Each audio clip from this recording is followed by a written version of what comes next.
Welcome in. It's episode 47 of Reimer on the Road. I'm Scott, that's Ann, and episode 47 is all about Yosemite National Park, which was amazing. Can't wait to share that with you. And if you've been following Ann like she asked you to on Instagram, you've already seen some stuff, right? That's right. Check out Reimer on the Road on Instagram. Yeah, you'll get it. I made a post, Yeah, you get it ahead of time. You'll get it ahead of these videos. Can't wait to share Yosemite with you. We had some family come in. We'll talk about that in a moment as well. But we also need your input on where we are headed, which is... All right, so we are heading to Great Basin National Park and then on to Zion National Park. Yeah, looking forward to that. We're going to close the book on California. I'll have some data for you on that in the next episode. And we also have some friends coming to see us. We have some friends coming to see us, upcoming, As we mentioned, we had the special guests here in episode 47, and they were... They were our daughter, Taylor, and her husband, Ryan. Yep, they came out. It was actually kind of coincided with their one-year anniversary. Yes, and spring break from school where Ryan works. Yeah, so it was great timing. They got to celebrate. They actually got to go into San Francisco and do a little bit of that as well, so a great trip for them. So without further ado, let's just get right to it. It's episode 47 of Reimer on the Road, Yosemite National Park. Here we go.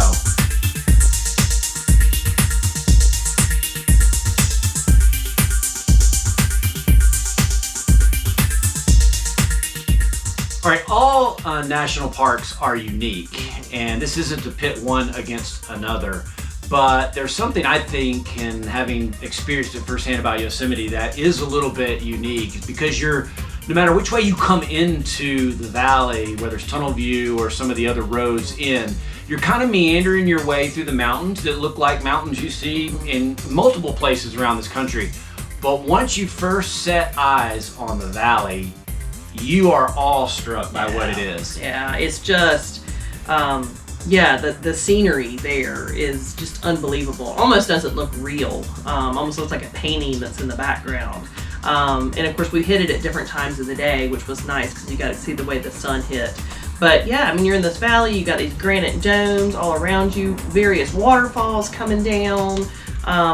Just, like I said, just an awe-inspiring view from pretty much any direction that you come in. Yeah, and it took people so long to find the valley because it's protected by all these mountains, which I think is also part of the charm, is that you're driving along and it's just like you enter this other world. And as you mentioned, a painting, I think that's a great way of explaining it, because it just stands out with El Capitan and Half Dome and the waterfalls. Really is a truly unique national park moment for us.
So we had our guest with us for our Yosemite National Park, and Taylor is going to scratch off our Yosemite one since she was with us. It's number 21 down here. Yep. Which is 21 here. If I can get a good angle.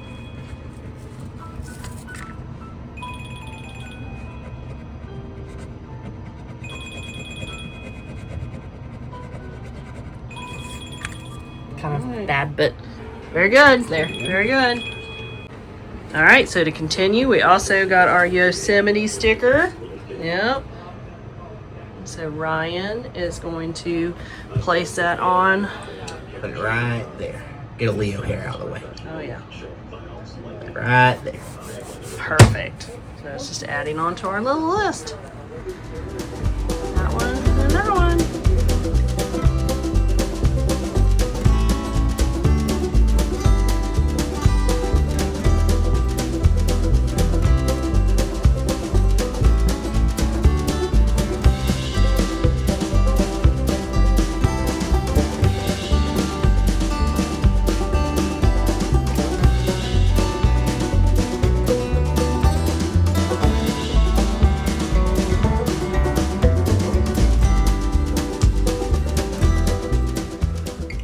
We took the Mist Trail hike up to Vernal Falls, which we actually added on to that hike a little bit because we parked in the parking lot and had to walk up there. So it turned out to be about a 5-mile hike for us. It was 5-mile round trip, roughly, yeah.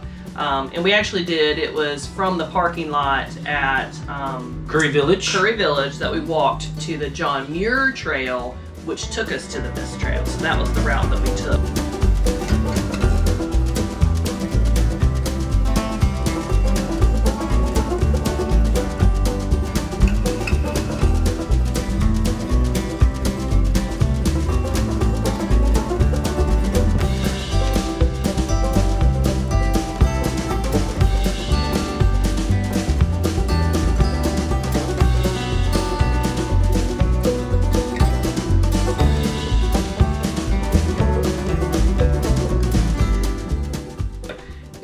It was a tough one. It had some elevation. It had a lot of elevation gain, and but if you can do it, I think it is totally worth it. The view at the end, and of course we only went up to Vernal Falls. It continues on, and you can hit Nevada Falls, and I think you can even continue on beyond that. But it was intense enough for us to stop at Vernal Falls, and we actually stopped at the bottom. We didn't even go to the top because when you got there and you can just see the steps that it would have required and all the mist from the waterfall coming. So, but it was worth it for us. Yeah, we also caught it at a good time because it's spring, but it's been a warm spring, so the snow melt is coming down, and that really goes for all the waterfalls that we saw. You'll see some more in a moment. But plenty of flow in that. Yes. What we understood is that sometimes late in the summer, you may not get as much flow in some of these waterfalls. Right. Which, to me, that was a huge part of Yosemite. So I can't imagine going to Yosemite and you miss out on the waterfalls.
Yowzer.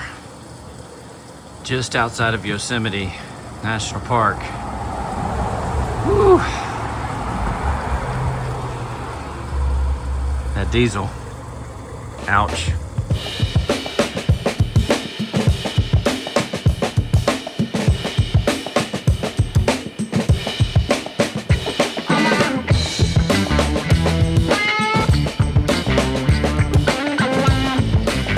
Another waterfall that is a big part of Yosemite National Park that doesn't require a hike, really hardly any hike at all to get to, and that's Bridal Falls, which we caught one time in the morning when it was kind of in the shade, and then again in the afternoon when it was lit up by the sunlight. Yeah, in the afternoon I think won out. Not that the morning shot wasn't pretty, but the afternoon with the sun hitting it. And I think the crowds were a little less when we went in the afternoon as well, so you didn't have as many people in the background in your pictures or videos.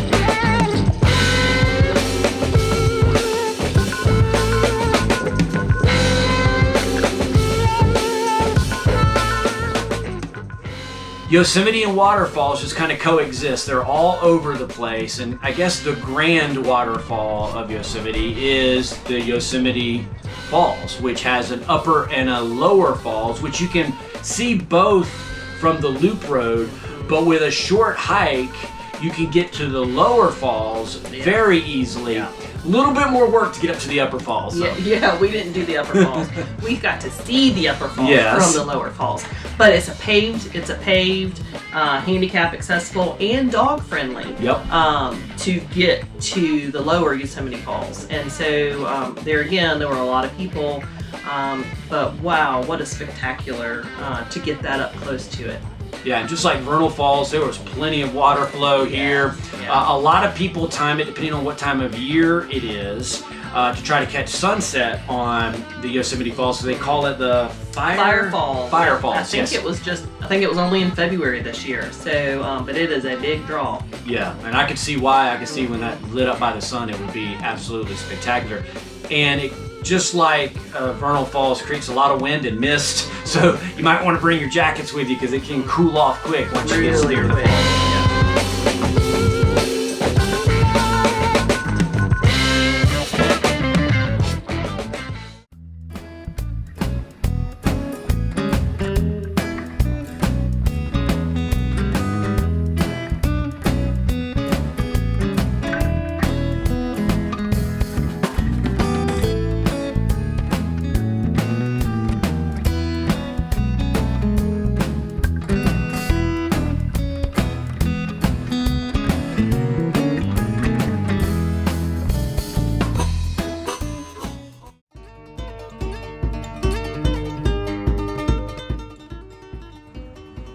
One last day trip for us while in Yosemite, and it was a day trip from where we came in, was to go up to Mariposa Grove of the giant sequoias. So it's a grove on the outer, I think it's the southern entrance. The southern end, and we were on the northern end. Which was about a 2-hour ride from our campsite to Mariposa Grove. They didn't have the shuttle running to the grove itself, which added a mile up and a mile back in the hike. It added 2 miles up. 2 miles That's back. right. So, and then we walked almost 2 miles up there. So it ended up being almost 6 miles. Once you were up there, it was fairly, it did have some incline, maybe like 100, 150 feet in elevation gain. But the going up the road, it had about 600 to 700 elevation gain. So it was it was a huffer and puffer. Yeah, huffer and puffer. The shuttle is highly recommended. It just wasn't running. We couldn't do it. They are large.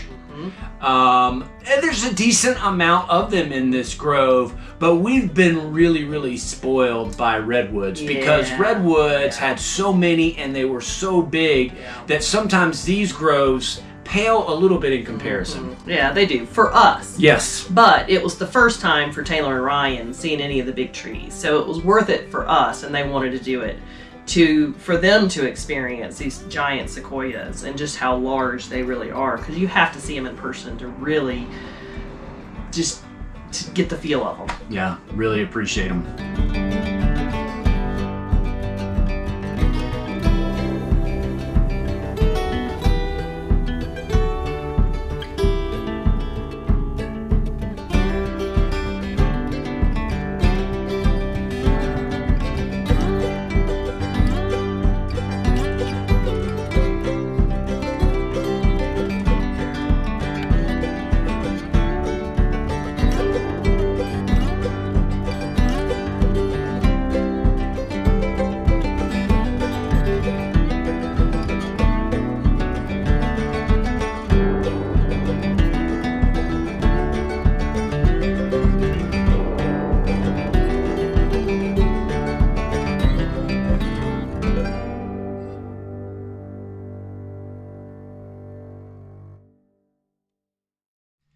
All right, there you go. That's episode 47 of Reimer on the Road, Yosemite National Park. And let's start with having our family here, which was really cool. Yeah, it was awesome. I mean, it's always great having people with us, but when we haven't seen them since Christmas, it was an added bonus having Taylor and Ryan with us to spend the time, to share our experiences.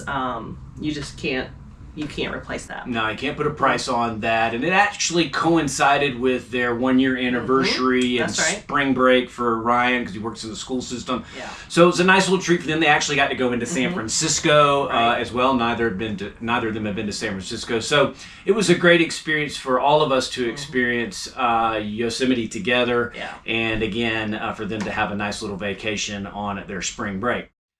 All right, we have been on about a 2-week journey of, I don't know what you want to call it, of having tire issues on the camper. Yeah. Slow leaks in what ended up being 2 tires. At first it was just one. We found out we had a broken wheel. Right. Yes. A little hairline fracture that was forcing some of the air out. So we go through the process to get all that cleared up and fixed. And we're sitting up at our campground at Yosemite Pines when Taylor and Ryan were with us, and lo and behold, another tire's going flat. This one's going flat faster. Same side, slow leak. So we used our roadside assistant, and we thought, well, let's just knock this out. Let's just get it taken care of. Have the guy come out. He looks. He takes the tire off. He cannot find a leak.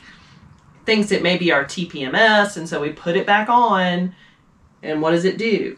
It continues to leak, and we're leaving the next day. So, we look around, we find a tire shop. We actually have an appointment about an hour and a half away at a tire shop, but we got to go down some switchbacks to get out of Yosemite, which we didn't want to do with a tire that was slow leaking. So we find a tire shop in Groveland, and they were excellent. Yes. Maybe Scott can put their name. They got us in quickly. They were efficient. They saved our day. And so I think within an hour, we were out of there after they discovered we had another wheel that had a hairline fracture. And so the guy that came out in the mobile missed that. And so they put a new wheel on for us, and we were on our way. When we started this trip, we said, we knew things were going to happen to both the rig and maybe the truck, and we've had a few things with the truck as well. What we wanted is whenever something happened, we just were hoping and praying that they would be small problems. And when you have tire issues, but you're at your campsite, that made it a lot easier and a lot less stressful than being on the side of the road with cars whizzing by and who knows what. So we've been blessed in that.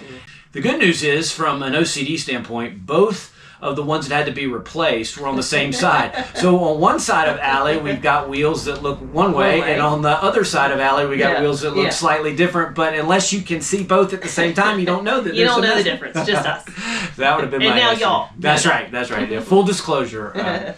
All right, there you go. Episode 47, Yosemite National Park. Leo down here with us, Ann and Scott. We are so thankful you're following along with us. Hope you continue to do so. We've got a lot coming up with the Mighty Five and so much more as we finish out this year-long trip. But don't forget, everybody, subscribe, like, go on Instagram, do all that stuff, but most importantly, do it today.